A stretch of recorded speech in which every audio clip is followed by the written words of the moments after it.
네, 여기 묵상 간증 여호와께 부르짖을지어다입니다. 저는 가난한 집안에서 늦둥이 막내로 태어났습니다. 어려서부터 부모님께 내가 태어나면 다른 집으로 입양 보내려 했다는 말을 들으며 자랐기에 늘 나는 왜 태어났을까 하고 생각했습니다. 부모님은 믿기는 하시지만 신앙생활을 잘하지 않으셨기에 제가 가족을 전도했습니다.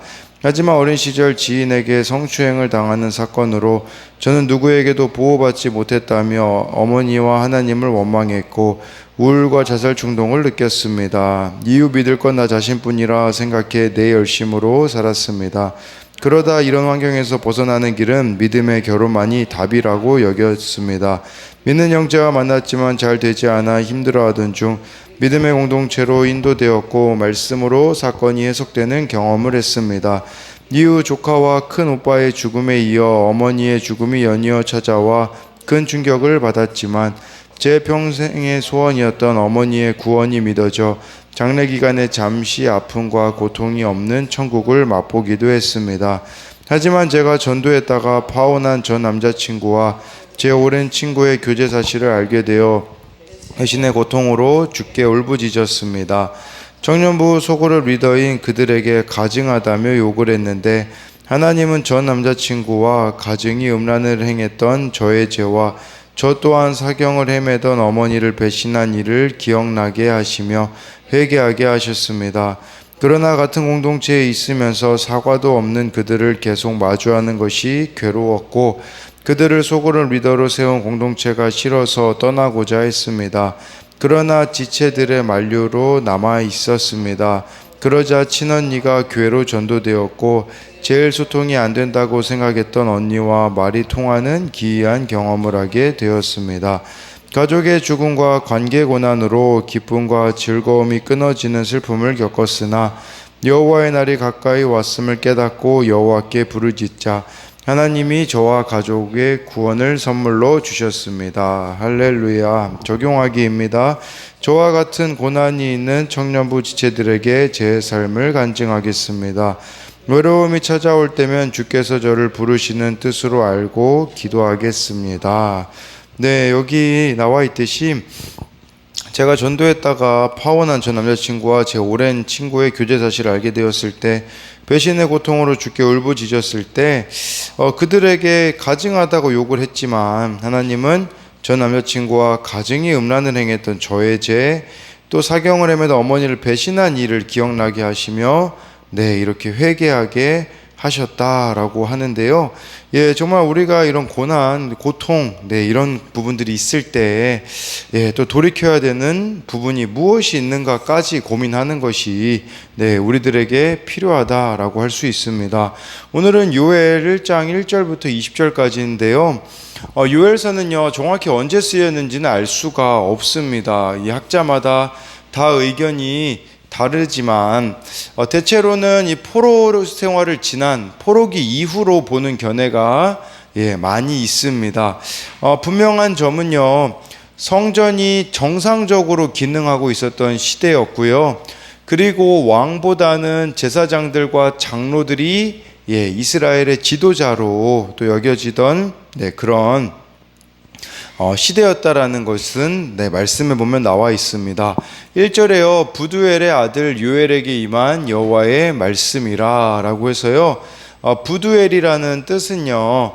하나님의 설득자, 하나님의 성실하심이란 뜻이 있습니다. 그러니 요엘의 아버지였던 이 부두엘이 그래도 신앙생활을 잘 했던 것으로 추정해 볼 수 있는 것이겠죠. 그러니까 요엘의 이 가정은 당시 찾아보기 힘든 경건한 가정이었을 것입니다. 요엘은요, 여호와는 하나님이시다라는 뜻입니다.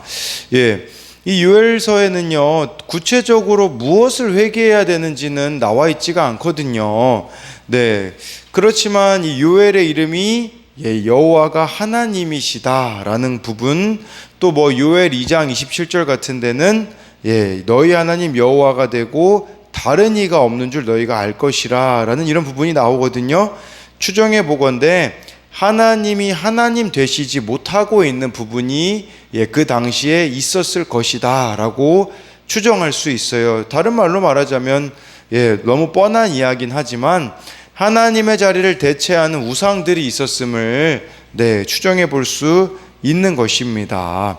그래서 끊임없이 하나님의 자리를 차지하고 있는 것을 우리가 점검해야 된다라는 것이고, 배불리 먹고 누리는 것이 목적인 삶과 눈에는 보이지 않는 여호와 하나님을 믿고 섬기기 어려운 현실이 반영된 것을 볼 수 있어요. 그래서 1절에 대한 적용으로는 나의 삶에 하나님이 하나님 되시고 있습니까? 하나님이 하나님 되시지 못하게 방해하는 우상은 무엇이 있습니까? 2절에요. 늙은 자들아 너희는 이것을 들을지어다. 땅의 모든 주민들아 너희는 귀를 기울일지어다. 너희의 날에나 너희 조상들의 날에 이런 일이 있었느냐? 먼저는요, 이 늙은 자들을 이렇게 호출하고 있어요. 나이가 가장 많은 노인들에게 묻고 있는 거죠. 아마 삶의 풍부한 경험을 했기 때문에 이들을 부른 겁니다. 그래서 너희들 지금까지 경험해 본 일 중에 또는 조상들에게 들은 이야기 중에 지금 최근에 일어나고 있는 이스라엘이 경험하고 있는 재앙과 견줄 만한 일이 있는가 묻는 것입니다. 그래서 아마 이 당시에 정말 어떤 재앙이 있었음을 추정해 볼 수가 있겠죠. 이처럼 하나님은요, 내가 말씀에 귀 기울이도록 깜짝 놀랄 사건을 주신다라는 겁니다. 그래서 2절에 대한 적용으로는 지금 내가 이런 일이 어찌 내게 일어났는가 라고 원망하는 것은 무엇입니까? 이 사건에서 들어야 할 말씀은 무엇입니까? 3절 말씀에요. 너희는 이 일을 너희 자녀에게 말하고 너희 자녀는 자기 자녀에게 말하고 그 자녀는 후세에 말할 것이니라 라고 말씀해 주고 있습니다. 2절에는 이 재앙에 대하여서 늙은 자들에게 들어본 적이 있는지를 물었다면 3절에는요, 지금 일어나는 이 일들을요, 너희 자녀에게 말하고 자녀는 후세에게 말하라고 하고 있습니다. 그래서 이 재앙을 사실은 기억하라 라는 의미도 있겠지만 그것보다는 이 재앙을 통해서 회개한 너희들의 경험을 전수해 줘라 라는 것이겠죠. 그러니 재앙과 같은 사건이 있을 때 자녀들에게 가르치라는 거예요. 그 재앙과 같은 사건이 우연처럼 보이나 하나님의 섭리였고 그것을 통해 우리가 하나님 앞에 회개하고 하나님을 만난 것을 전해 주라 라는 것이라고 할 수가 있는 것이죠.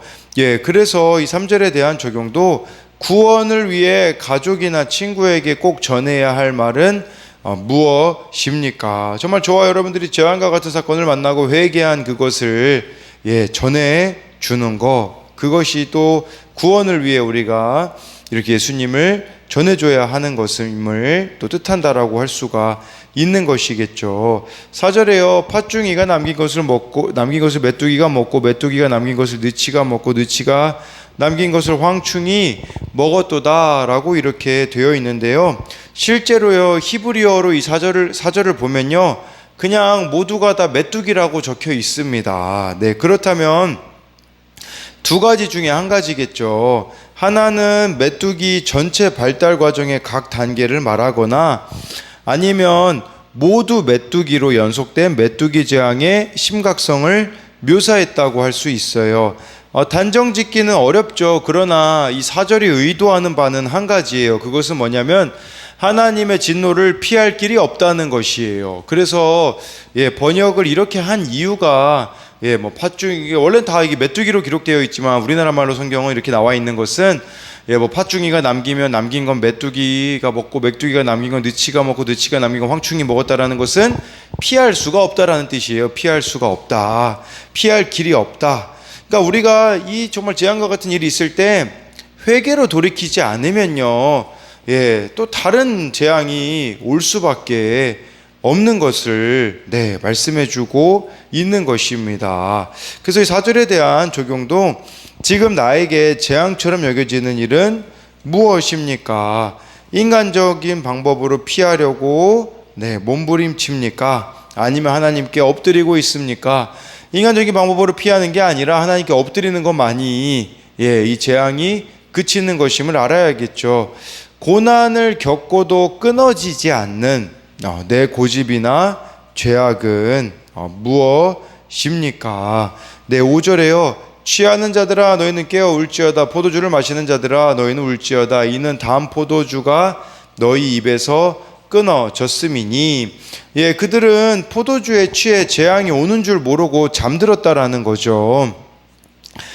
그래서 이 술 취함이 상징하는 것은 풍요로움이거든요. 근데 이제는 이러한 풍요로움이 사라지고 빈곤과 결핍이 찾아온 것이죠. 메뚜기 떼가 모든 포도나무를 황폐하게 했기 때문이라는 것입니다. 풍족하게 먹고 마시며 취하고 즐기던 사람에게 요엘이 깨어 울지어다라고 하잖아요. 우리는 몸이 편하면 영적으로 잠들기 마련입니다. 그래서 그렇게 내가 편하던 것들이 다 편하게 누리던 것들이 없어지는 고난은 쉽게 말하자면 깨어 울라고 영적인 잠에서 깨어나라고 울리는 자명종임을 알아야 합니다. 그래서 5절에 대한 적용도 내가 추구하는 편안함과 풍족함과 즐거움은 무엇입니까? 그것을 빼앗긴 사건 가운데 영적으로 깨어 회개했던 적은 언제입니까? 6절 7절을 보면요, 다른 한민족이 내 땅에서 올라왔음이로다. 그들은 강하고 수가 많으며 그 이빨은 사자의 이빨 같고 그 어금니는 암사자의 어금니 같도다. 7절에 그들이 내 포도나무를 멸하며 내 무화과 나무를 긁어 말갛게 벗겨서 버리니 그 모든 가지가 하얗게 되었도다. 그래서 여기서 이 메뚜기 재앙이 실제 메뚜기 재앙이다라고도 할 수 있겠지만 6절 말씀을 통해서 추정해 볼 수 있는 것은 다른 민족이 쳐들어온 그런 것을 가리킨다라고도 할 수가 있습니다. 그러니까 메뚜기 떼와 같은 이 습격으로 인하여서요, 포도나무, 무화과 나무를 비롯한 모든 과수들이 다 말라버렸습니다. 밭은 황폐하게 되고 땅은 메말랐으니 곡식이 땅에 그냥 떨어져 버리는 거죠. 이들이 쉽게 말하면 농사를 망친 거거든요. 농사를 망치면 하나님의 성전에 매일 드려야 하는 소제와 전제를 드릴 수 없게 되었음을 의미합니다. 8절에요. 너희는 처녀가 어렸을 때 약혼한 남자로 말미암아 굵은 배로 동이고 애곡한 같이 할지어다. 처녀라는 이 단어가요, 젊은 처녀거든요.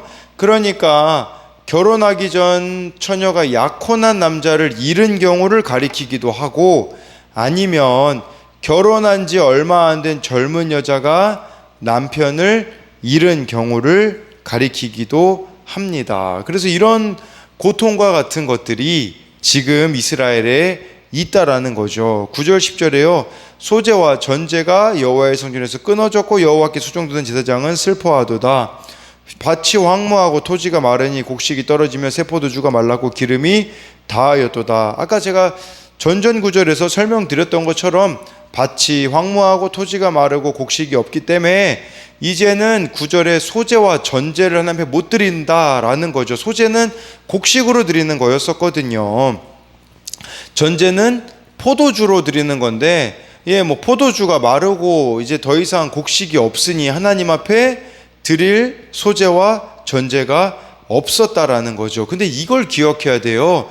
왜 못 드리냐면 하나님이 메뚜기 재앙을 보내셨기 때문에 이제는 하나님 앞에 드릴 게 없다라는 것은, 점검해 봐야 되는 것은 이들의 예배 가운데도 문제가 있었음을 알 수 있는 거죠. 비슷한 사례가 우리도 있었잖아요. 코로나가 그러지 않았습니까? 코로나를 통해서 예배를 드릴 수 없는 상황이 주어진 것은, 다른 의미로 보면 코로나 이후에 우리가 분명해진 것들이 있잖아요. 진짜 신앙과 가짜 신앙이 나눠지는 부분들이 있듯이 정말 이들에게도 이렇게 예배가 끊어지는 거와 같은 것들을 통하여서도 이들 안에 돌이켜야 되는 것들이 있음을 보여주고 있는 것입니다. 11, 12절에요. 농부들아 너희는 부끄러워할지어다. 포도원을 가꾸는 자들아 곡할지어다. 이는 밀과 보리 때문이라. 밭의 소산이 다 없어졌음이로다. 포도나무가 시들었고 무화과 나무가 말랐으며 석류나무와 대추나무와 사과나무와 밭의 모든 나무가 다 시들었으니 이러므로 사람의 즐거움이 말랐도다 라고 하고 있습니다. 그러니까 여기 보면요, 농부들 보고도요, 너희들은 부끄러워하고 포도원 가꾸는 자들아 곡하라 라고 이렇게 하는 것은 12절에요, 또 많은 나무들이 지금 다 시들어 버렸는데 이것은 무엇을 말하는 거냐면 많은 종류의 인간의 즐거움이 다 사라져 버렸다라는 것을 뜻하는 겁니다. 다른 말로 말하자면 하나님 이외에 우리가 다른 것으로 즐거움을 삼았던 것들이 재앙과 같은 사건으로 다 끊어져야 된다라는 것을 말씀해 주고 있어요. 우리에게 참된 만족과 즐거움을 주실 수 있는 분은 하나님밖에 없거든요. 그래서 이 재앙과 같은 사건을 통해서 기억하라는 거죠. 참된 우리들의 즐거움은 하나님으로부터만 온다. 그렇기 때문에 영적 무감각함, 영적 무기력증에서 깨어나라 라고 말씀해 주고 있는 것입니다. 13, 14절에요. 제사장들아 너희는 굵은 배로 동이고 슬피 울지어다. 제단에 수종 드는 자들아 너희는 울지어다. 내 하나님께 수종 드는 자들아 너희는 와서 굵은 배 옷을 입고 밤이 새도록 누울지어다. 이는 소제와 전제를 너희 하나님의 성전에 드리지 못함이로다. 너희는 금식일을 정하고 성회를 소집하여 장로들과 이 땅의 모든 주민들을 너희 하나님 여호와의 성전으로 모으고 여호와께 부르짖을지어다 라는 것은요, 지금 13절에요 하나님을 섬기는 자를 세 가지 단어로 표현을 해요. 제사장, 제단에 수종드는 자, 내 하나님께 수종드는 자, 세 번이나 말하고 있다라는 것은 그만큼 제사장들의 역할이 중요하다라는 거죠. 제사장들이 먼저 회개해야 된다라는 것을 강조하기 위하여서 이렇게 세 번이나 다른 방식으로 표현했다라는 것은 우리들에게는 무엇을 말하는 겁니까? 지금 대한민국이 왜 이 모양 이 꼴입니까? 누가 회개해야 되겠습니까? 왕 같은 제사장들인 우리가 하나님 앞에 회개해야 한다라는 것을 말씀해 주고 있어요. 얼마만큼 지금 이것이 심각하냐? 여기 나와 있잖아요. 밤이 새도록 누울지어다 라는 것은요, 밤이 지새울 정도로 애곡함으로 회개를 해야 된다라는 것을 말씀해 주고 있는 것이에요. 그래서 14절에 금식일을 정하고 성회로 소집하여 다 같이 모여서 하나님 앞에 부르짖으라는 것이죠. 이제는 그만 지도자 원망하지 말고 이유 탓하지 말고 상황 탓하지 말고 다 같이 하나님 앞에 와서 엎드리라는 거예요. 그래서 주신 재앙이지. 근데 이 문제는 이걸 가지고 우리는 자꾸 다른 데서 원인을 찾기 때문에 끝까지 그것을 발견하지 못하는 것이겠죠. 그래서 13, 14에 대한 적용도 나는 요즘 누구 또는 무엇에게 도와달라고 부르짖고 있습니까? 지체들과 성회로 모여 하나님을 예배하는 기쁨과 즐거움을 누리고 있습니까? 간절히 바라거나 구하던 것을 잃는 사건이 있었습니까? 고난 가운데 간절히 회개하며 기도하여 되살아나는 일이 있습니까? 15절에요. 슬프다. 그날이여 여호와의 날이 가까웠으니 곧 멸망같이 전능자에게로부터 이르리로다 라고 해서요, 아직은 완전한 재앙은 임하지 않았다라는 것이에요.